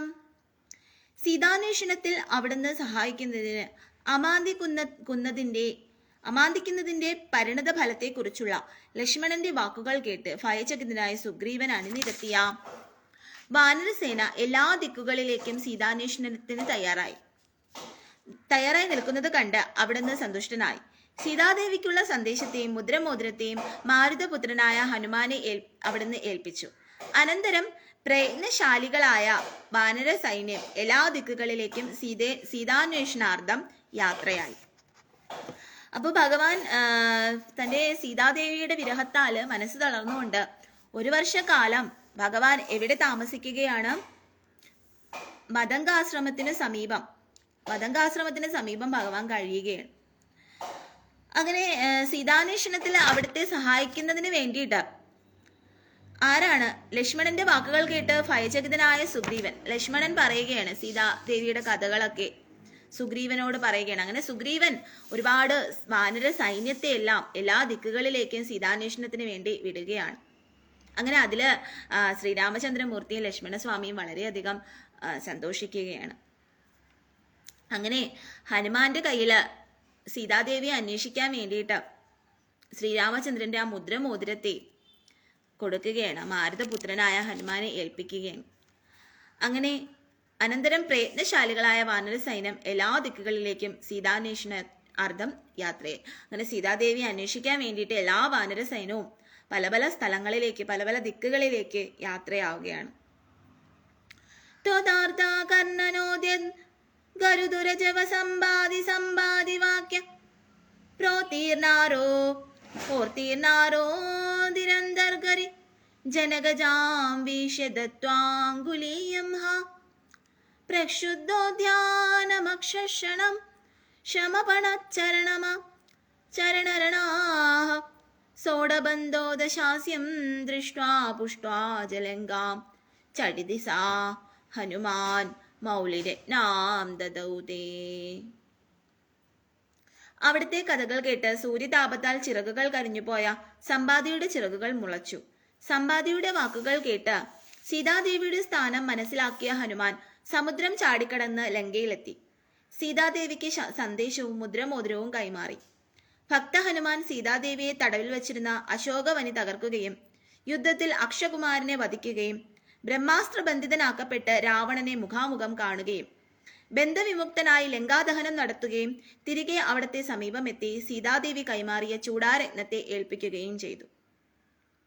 അങ്ങനെ അവിടുത്തെ കഥകൾ കേട്ട് ഭഗവാന്റെ ശ്രീരാമചന്ദ്രന്റെ കഥകൾ കേട്ട് സമ്പാദി തന്റെ സൂര്യതാപത്താൽ കരിഞ്ഞുപോയ സമ്പാദിയുടെ ചിറകുകൾ മുളയ്ക്കുകയാണ്. അപ്പൊ ഭഗവാന്റെ കഥകൾ കേൾക്കുമ്പോ എന്താ സംഭവിക്കാത്തതല്ലേ? അങ്ങനെ ഭഗവാൻ ശ്രീരാമചന്ദ്രന്റെ കഥ കേൾക്കുന്നതോടെ ആ സമ്പാദിയുടെ ചിറകുകൾ കരിഞ്ഞുപോയ, പൂർണ്ണമായും കരിഞ്ഞുപോയ സമ്പാദിയുടെ ചിറകുകൾ വരെ മുളയ്ക്കുകയാണ്. അതാണ് ഭഗവാന്റെ കഥയുടെ ആ മഹാത്മ്യം എന്ന് പറയുന്നത്. അങ്ങനെ സീതാദേവിയെ അന്വേഷിക്കാൻ വേണ്ടിയിട്ട് ഹനുമാൻ പോവുകയാണ്. ഹനുമാൻ ലങ്കയിലെത്തിയിട്ട് ലങ്ക ചാടിക്കടക്കുകയാണ്. ലങ്ക ചാടിക്കടന്ന് സീതാദേവിയുടെ അടുത്തെത്തുകയും അങ്ങനെ സീതാദേവിയെ ദർശിക്കുകയും താൻ ശ്രീരാമചന്ദ്രൻ അയച്ചതാണെന്ന് പറയുകയാണ്. എന്നിട്ട് ആ മുദ്രമോതിരം സീതാദേവിയെ കാണിക്കുകയാണ്. അപ്പോൾ സീതാദേവി വളരെയധികം സന്തോഷവതിയാവുകയാണ്. അങ്ങനെ ഈ ഹനുമാൻ അശോകവനി മൊത്തത്തിൽ തകർക്കുകയും ലങ്ക ദഹിപ്പിക്കുകയും ചെയ്യുകയാണ്. ലങ്ക അഗ്നിക്ക് തൻ്റെ വാലിൽ തീ പിടിച്ച് ആ തീ കൊണ്ട് ആ ലങ്ക മൊത്തത്തിൽ ഭസ്മമാക്കുകയാണ്. ലങ്കാദഹനം നടത്തുകയും ചെയ്യുകയാണ്. അങ്ങനെ രാവണനെ മുഖാമുഖം കാണുകയും അക്ഷകുമാരനെ, രാവണന്റെ പുത്രനായ അക്ഷകുമാരനെ ഹനുമാൻ സ്വാമി വധിക്കുകയാണ്. അങ്ങനെ വധിച്ചിട്ട് എന്ത് ചെയ്യുകയാണ്? തിരികെ ഭഗവാന്റെ അടുത്തേക്ക്, ശ്രീരാമചന്ദ്രന്റെ അടുത്തേക്ക് എത്തുകയാണ്. എന്നിട്ട് സീതാദേവി കൈമാറിയ ചൂടാരത്നത്തെ ഏൽപ്പിക്കുകയും ചെയ്തു. സീതാദേവി അപ്പോൾ ഒരു ചൂടാരത്നം ഏൽപ്പിച്ചിരുന്നു. ആ ചൂടാരത്നത്തെ ഭഗവാന്റെ കൈകളിലേക്ക് ഏൽപ്പിക്കുകയും ചെയ്യുകയാണ്. ത്വം സുഗ്രീവാംഗധാനി പ്രബലഗാപി ച മൂചക്ര വിക്രാന്ത ഭൂമിഹ ചക്രോവ വിക്രമ്യ പാരേ ജലതി നിശിചരേന്ദ്രാനുജാശ്രീയമാണഃ തത്വോ പ്രോക്താം ശത്രുവർത്താം രഹസി നിശമയൻ പ്രാർത്ഥനാ ഭ്രാത്യരോഷ പ്രാസ്തായേഗ്നാസ്ത്ര തേജസ്ത്ര സതുദതി ഗിരാലബ്ധവാൻ മധ്യമാർഗം. സുഗ്രീവൻ, അംഗദൻ തുടങ്ങിയ ശക്തരായ വാനരന്മാരുടെ സൈന്യവ്യൂഹവുമായി ഭൂമണ്ഡലത്തെ ഇളക്കി മറിച്ചുകൊണ്ട് അവിടുന്ന് സമുദ്രതീരത്തെത്തിയപ്പോൾ രാവണ സഹോദരനും ഭഗവത് ഭക്തനുമായ വിഭീഷണൻ അവിടത്തെ ശരണം പ്രാപിച്ചു. വിഭീഷണനിൽ നിന്ന് രാവണന്റെ വൃത്താന്തങ്ങൾ അവിടുന്ന് രഹസ്യമായി അറിഞ്ഞു. വഴി തരണമെന്ന് സമുദ്രത്തോട് നടത്തിയ അവിടുത്തെ പ്രാർത്ഥന പാഴായപ്പോഴുണ്ടായ ഉഗ്രകോപത്തിൽ ആഗ്നേയാസ്ത്രം പ്രയോഗിക്കാൻ തുടങ്ങവേ അതിന്റെ തേജസ് കൊണ്ട് ഭയന്ന സമുദ്രത്തിന്റെ വാക്കിനാൽ സമുദ്രമധ്യത്തിൽ വഴി ലഭിച്ചു. അങ്ങനെ സുഗ്രീവൻ, അംഗദൻ തുടങ്ങിയ ശക്തരായ വാനരന്മാരുടെ സൈന്യവ്യൂഹവുമായിട്ട് ഭൂമണ്ഡലത്തെ ഇളക്കി മറിച്ചുകൊണ്ട് അവിടുന്ന് സമുദ്രതീരത്തെത്തിയപ്പോൾ രാവണ സഹോദരനും ഭഗവത് ഭക്തനുമായ വിഭീഷണൻ അവിടുത്തെ ശരണം പ്രാപിച്ചു. അങ്ങനെ വിഭീഷണൻ അവിടുത്തെ ശ്രീരാമചന്ദ്ര ഭഗവാനെ ശരണം പ്രാപിക്കുകയാണ്. വിഭീഷണനിൽ നിന്ന് രാവണന്റെ വൃത്താന്തങ്ങൾ അവിടുന്ന് രഹസ്യമായി അറിഞ്ഞു. അപ്പൊ ഈ വിഭീഷണൻ എന്ന് പറയുന്ന രാവണന്റെ സന്തത സഹചാരിയാണ്. പക്ഷേ ഈ വിഭീഷണന് രാവണനെ എങ്ങനെയാണ് വധിക്കേണ്ടതെന്നുള്ള രഹസ്യം നന്നായിട്ട് അറിയാം. അങ്ങനെ ശ്രീരാമചന്ദ്രമൂർത്തി ഈ വിഭീഷണനോട് ചോദിക്കുകയാണ്, എങ്ങനെയാണ് ഈ രാവണനെ വധിക്കാൻ കഴിയുന്നത്, എങ്ങനെ വധിക്കാൻ സാധിക്കും എന്ന് ചോദിക്കുകയാണ്. അപ്പോ വിഭീഷണൻ രാവണനെ വധിക്കാനുള്ള ആ ഉപായം വധിക്കാനുള്ള ആ മാർഗം പറഞ്ഞു കൊടുക്കുകയാണ്. അങ്ങനെ വിഭീഷണനിൽ നിന്നാണ് ആരെ ശ്രീരാമചന്ദ്രമൂർത്തി മനസ്സിലാക്കുന്നത് രാവണനെ വധിക്കാനുള്ള മാർഗം എന്താണെന്നുള്ളത്. അങ്ങനെ വിഭീഷണൻ നിന്ന് രാവണന്റെ വൃത്താന്തങ്ങൾ അവിടുന്ന് രഹസ്യമായി അറിഞ്ഞു. വഴി തരണമെന്ന് സമുദ്രത്തോട് നടത്തിയ അവിടുത്തെ പ്രാർത്ഥന പാഴായപ്പോൾ ഉഗ്രകോപത്തിൽ ആഗ്നേയാസ്ത്രം പ്രയോഗിക്കാൻ തുടങ്ങവേ അതിന്റെ തേജസ് കണ്ട് ഭയന്ന സമുദ്രത്തിന്റെ വാക്കിനാൽ സമുദ്രമധ്യത്തിൽ വഴി ലഭിച്ചു. അങ്ങനെ ഭഗവാൻ ഈ സമുദ്രത്തിൽ വഴി വേണമെന്ന് പറയുകയാണ്. അപ്പോൾ ഈ സമുദ്രം വഴി കൊടുക്കുന്നില്ല. അങ്ങനെ ഭഗവാൻ എന്ത് ചെയ്യുകയാണ്, ഭഗവാന്റെ തേജസ് ഇങ്ങനെ കാണിക്കുകയും അങ്ങനെ ആ തേജസ്സിൽ ഭയന്ന സമുദ്രം ആ വഴി കാണിച്ചു കൊടുക്കുകയാണ്. ആ വിഷ്ണു തേജസ് ആണല്ലോ ഭഗവാന്റെ, ശ്രീരാമന്റെ വിഷ്ണു തേജസ്. ആ വിഷ്ണു തേജസ് ഇങ്ങനെ കാണിക്കുമ്പോൾ ആ സമുദ്രം ഇങ്ങനെ വഴി കാണിച്ചു കൊടുക്കുകയാണ്. കീശൈരാശാന്തരോപാഹൃതഗിരിനികരൈഃ സേതുമാദ്യാപ്യയാതോ യാതുന്യാമർദ്യ ദ്രംഷ്ടാനഗശിഖരീ ശിലാസാലശാസ്ത്രൈഃ സ്വസൈന്യൈഃ വ്യാകുർവൻ സാനുജസ്ത്വം സമരഭുവി പരം വിക്രമം ശക്രജോച്ചേത്ര വേഗാനാഗാസ്ത്രബന്ധഃ പദഗപതി ഗരുന്മാരുതൈർമോചിതോ ബഭൂഹ. പല ദിക്കുകളിൽ നിന്ന് കൊണ്ടുവന്ന പർവ്വതക്കൂട്ടങ്ങൾ കൊണ്ട് വാനരന്മാർ സമുദ്രത്തിനു കുറുകെ സേതു ബന്ധിച്ചു. ദ്രംഷ്ടകൾ, നഖങ്ങൾ, പർവ്വതങ്ങൾ, കല്ലുകൾ, സാലവൃക്ഷങ്ങൾ തുടങ്ങിയവ ആയുധങ്ങളാക്കി. വാനര സൈന്യം രാക്ഷസന്മാരെ നേരിട്ടുകൊണ്ട് ലങ്കയിൽ വലിയ പരാക്രമം നടത്തി. ഇന്ദ്രജിത്ത് നാഗാസ്ത്രം കൊണ്ട് അവിടത്തെ ബന്ധിച്ചപ്പോൾ ഗരുഡന്റെ ചിറകടിയേറ്റ് ആ ബന്ധനമകന്ന് അവിടുന്ന് മോചിതനായി. അങ്ങനെ പല ദിക്കുകളിൽ നിന്നും കൊണ്ടുവന്നിട്ടുള്ള പർവ്വത കൂട്ടങ്ങൾ കൊണ്ടിട്ട് വാനരന്മാരെന്ത് ചെയ്യുകയാണ്, സമുദ്രത്തിന് കുറുകെ ഒരു സേതു ബന്ധിക്കുകയാണ്. സേതുബന്ധനം എന്ന് പറയും.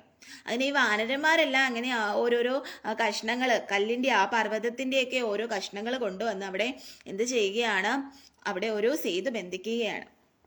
അതിനുശേഷം ദ്രംഷ്ടകള്, നഖങ്ങള്, പർവ്വതങ്ങള്, കല്ലുകള്, സാലവൃക്ഷങ്ങൾ ഇതൊക്കെ കൊണ്ട് ആയുധങ്ങളൊക്കെ ഉണ്ടാക്കുകയാണ്. എന്നിട്ട് ആ വാനര സൈന്യം എന്ത് ചെയ്യുകയാണ്, ഈ ദുഷ്ടനായ രാവണന്റെ രാക്ഷസന്മാരെ എല്ലാം വധിക്കുകയാണ്. എന്നിട്ട് ലങ്കയിൽ വലിയ പരാക്രമം നടത്തി അവിടെ എല്ലാം അവരെല്ലാവരെയും വധിക്കുകയാണ്. ഇന്ദ്രജിത്ത് നാഗാസ്ത്രം കൊണ്ട് അവിടത്തെ ബന്ധിച്ചപ്പോൾ ഗരുഡന്റെ ചിറകടിയേറ്റ് ആ ബന്ധനമകന്ന് അവിടുന്ന് മോചിതനായി. അങ്ങനെ ഇന്ദ്രജിത്ത് എന്ന് പറയുന്ന രാവണന്റെ പുത്രനാണ് ഇന്ദ്രജിത്ത്. ഈ ഇന്ദ്രജിത്ത് നാഗാസ്ത്രം കൊണ്ട് ശ്രീരാമചന്ദ്രമൂർത്തിയെ ബന്ധിക്കുകയാണ്. അപ്പോ ഗരുഡൻ വരികയാണ്. ഗരുഡൻ വന്ന് ചിറകടിക്കുകയാണ്. അങ്ങനെ ചിറകടി ഏറ്റിട്ട് ആ ബന്ധനമകന്നിട്ട് ശ്രീരാമചന്ദ്രമൂർത്തി മോചിതനാവുകയാണ്. സൗമിത്രീ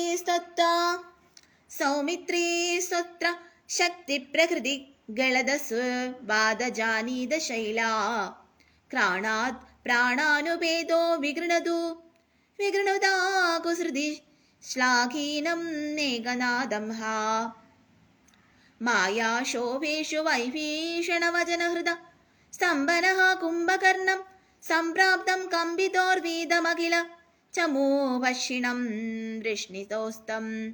വൃഷ്ണിണോസ്തം. അലയോ ദേവാദിദേവ, യുദ്ധഭൂമിയിൽ വെച്ച് ശക്തിവേൽ എന്ന ആയുധത്താൽ ജീവൻ നഷ്ടമായ ലക്ഷ്മണന് ഹനുമാൻ കൊണ്ടുവന്ന ഔഷധമലയുടെ ഗന്ധത്താൽ ജീവൻ തിരികെ ലഭിക്കുകയും മായാപ്രയോഗ നിപുണനായ ഇന്ദ്രജിത്തിനെ വധിക്കുകയും ചെയ്തു.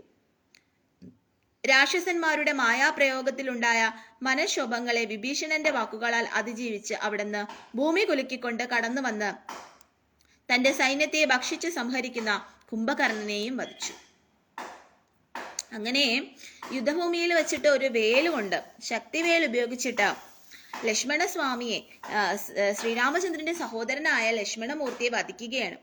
അങ്ങനെ ഹനുമാൻ സ്വാമി എവിടേക്ക് പോവുക, ഔഷധമലയിൽ പോയി, ഗന്ധമാദന പർവ്വതം എന്ന് പറയും, അവിടെ പോയി ഔഷധം കൊണ്ടുവരികയും അത് കൊടുക്കുകയും ആ പ്രയോഗത്താൽ എന്ത് ചെയ്യുകയാണ്, ലക്ഷ്മണസ്വാമി ജീവൻ തിരിച്ചു കിട്ടുകയാണ്. ശ്രീരാമചന്ദ്രമൂർത്തി ആ ഔഷധം ലക്ഷ്മണന് സേവിക്കുകയും അങ്ങനെ അതില് ലക്ഷ്മണന്റെ പോയ ജീവൻ തിരിച്ചു കിട്ടുകയും ചെയ്യുകയാണ്. അതിനുശേഷം ഇന്ദ്രജിത്തിനെ വധിക്കുകയാണ് ഭഗവാൻ. രാവണന്റെ പുത്രനായ ഇന്ദ്രജിത്തിനെ ശ്രീരാമചന്ദ്രമൂർത്തി വധിക്കുകയാണ്. രാക്ഷസന്മാരുടെ മായാപ്രയോഗത്തിലുണ്ടായ മനഃക്ഷോഭങ്ങളെ വിഭീഷണന്റെ വാക്കുകൾ അതിജീവിച്ച് അവിടുന്ന് ഭൂമി കുലുക്കിക്കൊണ്ട് കടന്നു വന്ന് തന്റെ സൈന്യത്തെ ഭക്ഷിച്ച് സംഹരിക്കുന്ന കുംഭകർണനെയും വധിച്ചു. അപ്പം രാവണന്റെ സഹോദരനാണ് കുംഭകർണൻ എന്ന് പറയുന്നത്. കുംഭകർണൻ എന്ന് പറഞ്ഞു കഴിഞ്ഞാൽ ഒരു ദുഷ്ടനായിട്ടുള്ള ഒരു അസുരനാണ്. ഈ കുംഭകർണൻ എന്ന് പറഞ്ഞ കുംഭകർണന്റെ കഥ ഞാൻ പറഞ്ഞു തരാം. കുംഭകർണൻ എന്ന് പറഞ്ഞു കഴിഞ്ഞാൽ ഉറക്കമാണ്, എപ്പോഴും ഉറക്കമാണ്, 24 hours ഉറക്കമാണ്. അങ്ങനെ ഒരു വരമാണ് ഈ കുംഭകർണന് കൊടുത്തിട്ടുള്ളത്. അതുകൊണ്ട് തന്നെ ഈ കുംഭകർണൻ വളരെ ശക്തിശാലിയാണ്. കാരണം ഈ ഉറക്കമാണ് അയാളുടെ ശക്തി എന്ന് പറയുന്നത്. അയാളെ വധിക്കാൻ ആ അസുരനെ വധിക്കാൻ വളരെ ബുദ്ധിമുട്ടാണ്. പക്ഷെ ഭഗവാൻ ആ കുംഭകർണനെ വധിക്കുകയാണ്. കുംഭകർണനെ കൊണ്ട് വേറെ ഒരു ഇതുമില്ല. കുംഭകർണന് നല്ല ശക്തി ഉണ്ട് എന്നുള്ളതാണ്. പക്ഷെ ഭയങ്കര ഉറക്കമാണ് പുള്ളി. അങ്ങനെ ഉറങ്ങുന്ന 24 hours ഉറങ്ങുന്ന ഒരു വ്യക്തിയാണ് കുംഭകർണൻ എന്ന് പറയുന്നത്. നമ്മളിലും ചിലരൊക്കെ ഉണ്ടല്ലേ എപ്പോഴും ഉറങ്ങുന്ന ശീലമുള്ളവരായിരിക്കും. അങ്ങനെയുള്ള ഒരു രാക്ഷസനാണ് കുംഭകർണൻ. ഈ കുംഭകർണൻ എന്ന് പറയുന്നത് ഈ ആരുടെയാണ്? രാവണന്റെ സഹോദരനാണ്. അപ്പൊ അങ്ങനെ രാവണ സഹോദരനായ കുംഭകർണൻ, ഒരു സത്യം പറഞ്ഞു കഴിഞ്ഞാൽ നമ്മൾ രാമായണം എടുത്തുക്കുമ്പോൾ അതിലൊരു കോമഡി കഥാപാത്രമാണ് ഈ കുംഭകർണൻ എന്ന് പറയുന്നത്. പുള്ളിക്കാരനെ വധിക്കേണ്ട ആവശ്യമില്ല. പക്ഷെ എന്ത് ചെയ്യാം, ഇങ്ങനെ ഒരു യുദ്ധത്തിൽ ഈ കുംഭകർണൻ വരുമ്പോ എന്തായാലും വധിച്ചല്ലേ പറ്റൂ, എങ്കിലല്ലേ ഇത് കടന്നു പോവാൻ കഴിയുള്ളൂ. അതുകൊണ്ടാണ് ശ്രീരാമചന്ദ്രമൂർത്തി ആ കുംഭകർണനെ വധിക്കുന്നത്. അങ്ങനെ ആ കുംഭകർണനെയും ഭഗവാൻ വധിക്കുകയാണ്. പക്ഷെ കുംഭകർണൻ ഒരു കുഴപ്പമുണ്ട് കേട്ടോ. കുംഭകർണൻ ഭയങ്കര ഭക്ഷണ പ്രിയനാണ്. അതുകൊണ്ട് തന്നെ ഈ ശ്രീരാമചന്ദ്രമൂർത്തിയുടെ ആ സൈന്യങ്ങളിലുള്ളവരെയൊക്കെ ഇങ്ങനെ ഭക്ഷിക്കുകയായിരുന്നു. അപ്പൊ അതിലാണ് ചന്ദ്രൻ കോപിഷ്ഠനായിട്ട് ഈ കുംഭകർണനെ വധിക്കുന്നത്. ഗൃഹണൻ ചമ്പാരി സംപ്രേഷിതരഥാകവചോ രാവണേനാഭിയുദ്ധ്യൻ ബ്രഹ്മണാസ്ത്രണാസ്യ ദിന്ദൻ ഗളദതിമ ബലാമന്തി ശുദ്ധാം പ്രഗൃണൻഹ ദേവശ്രേണി വരോ ജീവിത സമരമൃതരൈരക്ഷത്രൈരക്ഷസംഖേർ ലങ്കാഭദ്രാജസാഗം നിജനഗരമഗാഃ സപ്രിയാഃ പുഷ്പകേണഃ. അല്ലയോ ഭഗവാനെ, ഇന്ദ്രനാൽ കൊടുത്തയക്കപ്പെട്ട തേരും പടച്ചട്ടയും സ്വീകരിച്ച് അവിടുന്ന് രാവണനോട് യുദ്ധം ചെയ്തു. ബ്രഹ്മാസ്ത്രത്താൽ രാവണന്റെ കഴുത്തുകളെ അവിടുന്ന് ഛേദിച്ചു കളഞ്ഞു. പരിശുദ്ധിയാണെന്ന് ലോകർക്ക് ബോധ്യപ്പെടുത്താൻ അഗ്നിശുദ്ധി വരുത്തിയ സീതാദേവിയെ അവിടുന്ന് സ്വീകരിച്ചു. ദേവന്മാരുടെ വരപ്രസാദത്താൽ യുദ്ധത്തിൽ മരണപ്പെട്ടിട്ടും വീണ്ടും ജീവൻ തിരികെ ലഭിച്ചവരും യുദ്ധത്തിലേറ്റ ക്ഷതങ്ങൾ അകന്നവരുമായി തീർന്ന വാനര സൈന്യത്തോടും ലങ്കാധിപതിയായ വിഭീഷണനോടുമൊപ്പം പത്നി സമേതനായി പുഷ്പക വിമാനത്തിലേറി അവിടുന്ന് അയോധ്യയിലെത്തി. അങ്ങനെ ഭഗവാൻ എന്ത് ചെയ്യുകയാണ്? ഇന്ദ്രനാൽ കൊടുത്തയക്കപ്പെട്ട തേരും പടച്ചട്ടയും ഉപയോഗിച്ചിട്ട് രാവണനോട് യുദ്ധം ചെയ്യുകയാണ്. അങ്ങനെ ഘോരമായ യുദ്ധം നടക്കുകയാണ്. രാമരാവണ യുദ്ധം. അതൊരു വലിയ ഘോരമായിട്ടുള്ള യുദ്ധമായിരുന്നു. അങ്ങനെ ആ ഘോരമായിട്ടുള്ള യുദ്ധത്തില് ബ്രഹ്മാസ്ത്രത്താൽ രാവണന്റെ കഴുത്തുകളെ അവിടുന്ന് ഛേദിച്ചു കളഞ്ഞു. അങ്ങനെ ബ്രഹ്മാസ്ത്രം ഉപയോഗിച്ചിട്ടാണ് രാമൻ രാവണനെ വധിക്കുന്നത്. പരിശുദ്ധിയാണെന്ന് ലോകർക്ക് ബോധ്യപ്പെടുത്താൻ അഗ്നിശുദ്ധി വരുത്തിയ സീതാദേവിയെ അവിടുന്ന് സ്വീകരിച്ചു. അതിനുശേഷം സീതാദേവി അഗ്നിശുദ്ധി വരുത്തുകയാണ്. അങ്ങനെ അഗ്നിശുദ്ധി വരുത്തിയ സീതാദേവിയെ സ്വീകരിക്കുകയാണ്. ഇപ്പൊ ഒരു പാട്ടുണ്ടല്ലോ, ഒന്നാനാമമ്പെടുത്ത് രാവണയണ നേരമതയോ ലങ്കേശൻ രാവണന്റെ നെഞ്ചിലിരുത്തിയായി വല്ലാതെ മോഹമുണർന്നു മൈഥിലിയെ കട്ടതുകൊണ്ട് എന്തെല്ലാം പുകില് വന്നെന്റെ കൈലാസനാഥ. കാത്തരുളോ ശ്രീരാമ, വരവരുളോ ശ്രീരാമ, പ്രാർത്ഥന കേൾക്കാനിനിയും വൈകരുതേ നീ. കാത്തരുളോ ശ്രീരാമ, വരമരുളോ ശ്രീരാമ, പ്രാർത്ഥന കേൾക്കാനിനിയും വൈകരുതേ നീ. പ്രാർത്ഥന കേൾക്കാനിനിയും വൈകരുതേ നീ. അങ്ങനെ ശ്രീരാമചന്ദ്രമൂർത്തി ആ രാവണനെ വധിക്കുകയും അതിനുശേഷം സീതാദേവി അഗ്നിശുദ്ധി വരുത്തുകയും അങ്ങനെ സീതാദേവിയുമായി യുദ്ധത്തിലേറ്റ ക്ഷതങ്ങളൊക്കെ വന്ന ആ വാനരന്മാരുമായിട്ട് എല്ലാവരുമായിട്ട് സന്തോഷപൂർവ്വം ലങ്കാപതിയായ വിഭീഷണനോടും ഒപ്പം കൂടി പത്നി സമേതനായി പുഷ്പക വിമാനത്തിലേറി അവിടുന്ന് അയോധ്യയിലേക്ക് തിരികെ വരികയാണ്, അയോധ്യയിലേക്ക് എത്തുകയാണ്. പ്രീതോ ദിവ്യാഭിഷേകൈരയുധ സമധികാൻ വത്സരാൻ പര്യരംസീർ മൈഥില്യാം പാപവാചാ ശിവ ശിവ കിലതാം ഗർഭിണീമഭ്യഹാസീഹ ശത്രുഘ്നേനാർദ്ദയിദ്വാ ലവണ നിശിചരം പ്രാർത്ഥയ ശൂദ്രപാശാം താവത് വാൽമീകി ഗേഹേ കൃതവസതിരുപാസൂത സീതാസുതൗതേ. ദിവ്യതീർത്ഥങ്ങളുടെ അഭിഷേകങ്ങളോടെ പട്ടാഭിഷേകം നടത്തി അവിടുന്ന് അയോധ്യാധിപതിയായി 10,000 വർഷത്തിലധികം സുഖമായി കഴിഞ്ഞു. സീതാദേവിയെക്കുറിച്ചുള്ള അപവാദത്തിന്റെ പേരിൽ ഗർഭിണിയായ ദേവിയെ അവിടുന്ന് ഉപേക്ഷിച്ചു അത്രേ. കഷ്ടം തന്നെ. ശത്രുഘ്നന്റെ കൈകൊണ്ട് ലവണാസുരനെ നിഗ്രഹിക്കുകയും അധമനായ ശൂദ്രനെ അവിടുന്ന് വധിക്കുകയും ചെയ്തു. ആ സമയം വാൽമീകി മഹർഷിയുടെ ആശ്രമത്തിലായിരുന്ന സീതാദേവി 2 പുത്രന്മാരെ പ്രസവിച്ചു. അങ്ങനെ ഭഗവാൻ എന്ത് ചെയ്യുകയാണ്? ഭഗവാൻ ദിവ്യതീർത്ഥങ്ങളുടെ അഭിഷേകങ്ങളോടെ പട്ടാഭിഷേകം നടത്തുകയാണ്. അങ്ങനെ പട്ടാഭിഷേകം നടത്തുകയാണ് ഭഗവാന്റെ സീതാരാമ പട്ടാഭിഷേകം. അതിനുശേഷം അയോധ്യയിൽ 10,000 വർഷത്തിലധികം സുഖമായി കഴിയുകയാണ്. അങ്ങനെ അയോധ്യയിൽ സീതാദേവിയും ഒപ്പം 10,000 വർഷത്തിലധികം ഭഗവാൻ സുഖമായി കഴിയുകയാണ്. സീതാദേവിയെ കുറിച്ചുള്ള അപവാദം, അങ്ങനെ സീതാദേവി കുറെ നാള് രാവണന്റെ കൂടെയാണല്ലോ വസിച്ചത്, ലങ്കയിലാണല്ലോ വസിച്ചത് എന്നുള്ള രീതിയിൽ ഒരുപാട് അപവാദങ്ങളൊക്കെ ഇങ്ങനെ അയോധ്യയിലുള്ള ജനങ്ങൾ പറഞ്ഞു പരത്തിയിരുന്നു. അപ്പൊ ഇത് കേട്ടപ്പോ ശ്രീരാമചന്ദ്രമൂർത്തിക്ക്, കാരണം താൻ രാജാവാണ്, ഒരു രാജാവിന്റെ കടമയെന്ന് പറയുന്നത് പ്രജകൾ എന്ത് പറയുന്നു അത് അനുസരിക്കുക എന്നുള്ളതായിരിക്കണം ഒരു രാജാവിന്റെ കടമ എന്ന് പറയുന്നത്.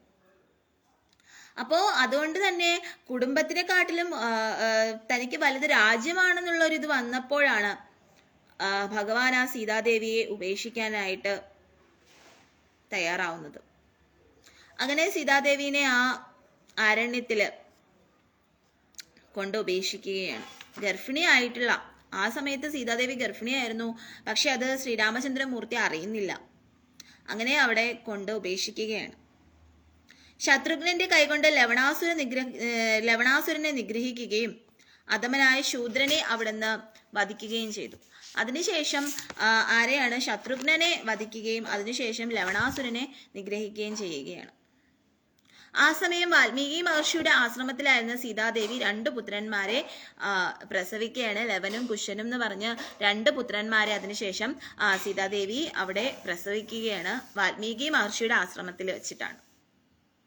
വാൽമീകേതസ്തുതോദ്യതാ രാജ്ഞയാ യജ്ഞവാടേ സീതാം ത്വയ്യാപ്തു കാമേ ക്ഷിതിമവിശദൗസൗ ത്വം ചാ കാലാർത്തിദേവഭൂഹ ഹേദോഹ സൗമിത്രികാദീ സ്വയമദ സരയൂമഗ്നനിശ്ലേഷവൃത്തിഹ സാഗം നാഗം പ്രയാതോ നിജപദഗമദോ ദേവവൈകുണ്ഠമാദ്യം. യാഗശാലയിൽ വെച്ച് അവിടുത്തെ പുത്രന്മാരെ കൊണ്ട് വാൽമീകി മഹർഷി രാമായണ കഥ ചൊല്ലിക്കേൾപ്പിച്ചു. വാൽമീകിയുടെ ആജ്ഞാനുസരണമായി സീതാദേവിയെ സ്വീകരിക്കാൻ അവിടുന്ന് ആഗ്രഹിച്ചു. അപ്പോൾ സീതാദേവി ഭൂമി പിളർന്ന് അതിനുള്ളിൽ പ്രവേശിച്ചവളായി.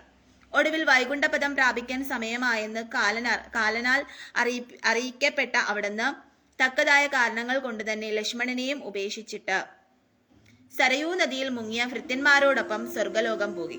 ശേഷം അവിടുന്ന് തന്റെ വാസസ്ഥാനമായ വൈകുണ്ഠത്തെ പ്രാപിച്ചു. അങ്ങനെ ഭഗവാൻ അങ്ങനെ എന്ത് ചെയ്യുകയാണ്? അങ്ങനെ യാഗശാലയിൽ വെച്ചിട്ട് അവിടുന്ന് പുത്രന്മാരെ കൊണ്ട് വാൽമീകി മഹർഷി രാമായണ കഥകൾ ചൊല്ലി കേൾപ്പിക്കുകയാണ്.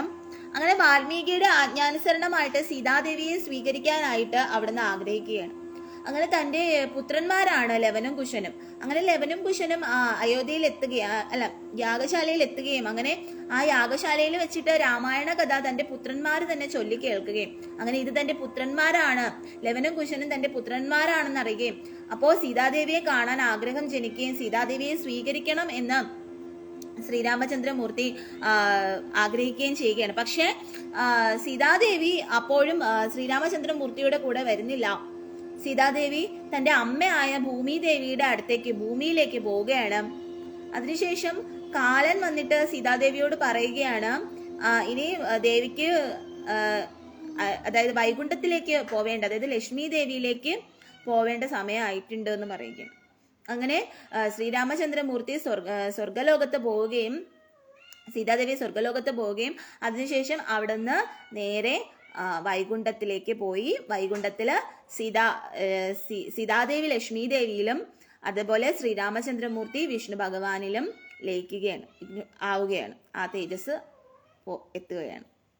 അങ്ങനെ അങ്ങനെ വൈകുണ്ഠലോകം പ്രാപിക്കുകയാണ്. അവിടുത്തെ വാസസ്ഥലമായ വൈകുണ്ഠത്തെ പ്രാപിച്ചു.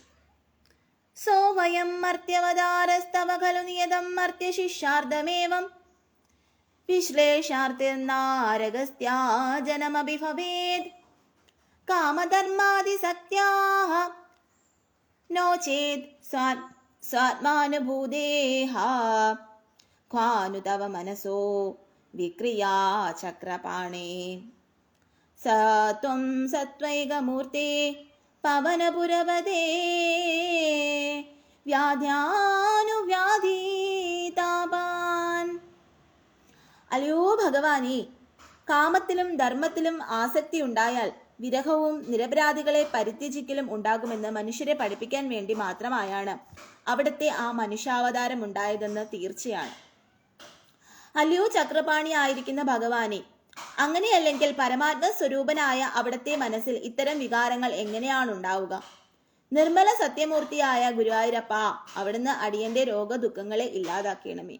അപ്പൊ ശ്രീരാമാവതാരം എന്തിനാണ് ഉണ്ടായത്?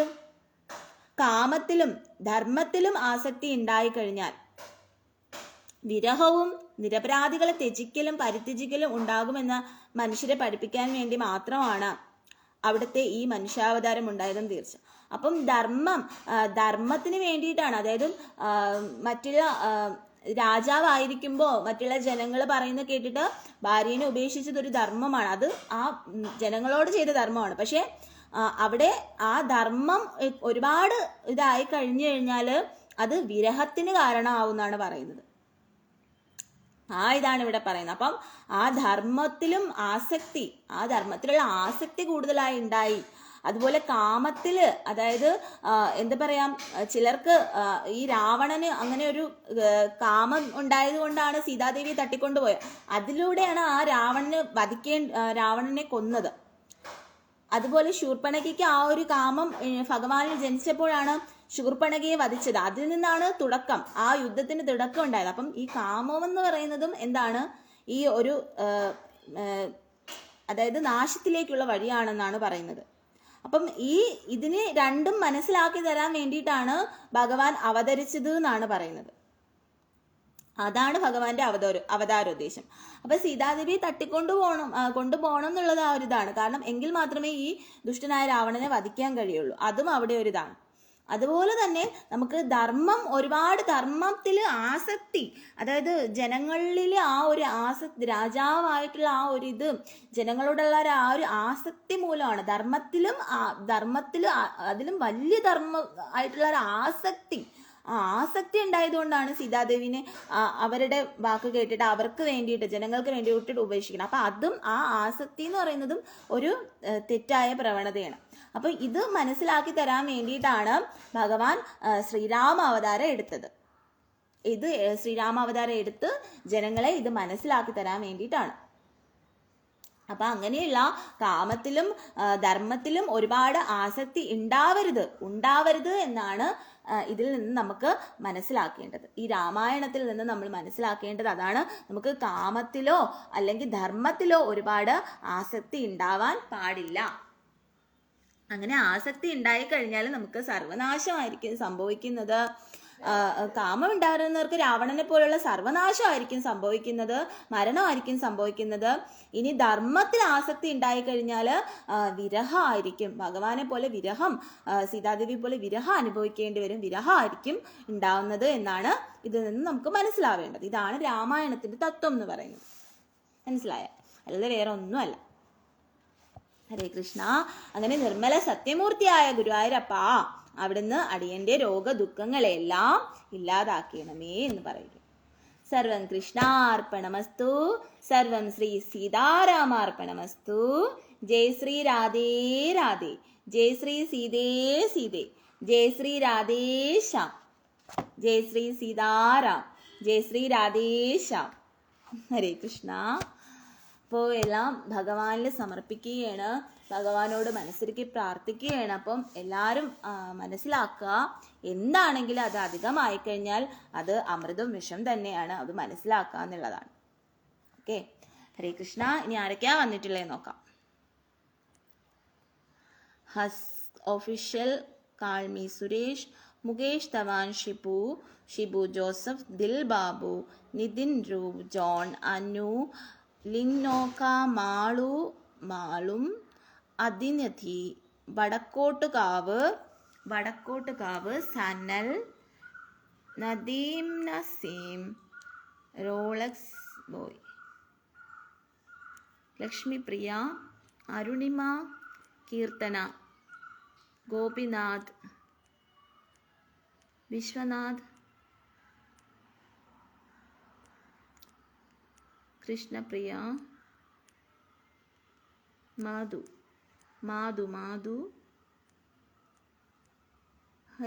ഹരിലാൽ, അക്ഷര, ദേവി ചന്ദന, അമൃത,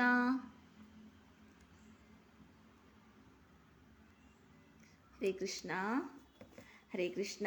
സർവം കൃഷ്ണ അർപ്പണമസ്തു. ജയ് ശ്രീ രാധേ രാധേ. ജയ് ശ്രീ രാധേശ്യാം.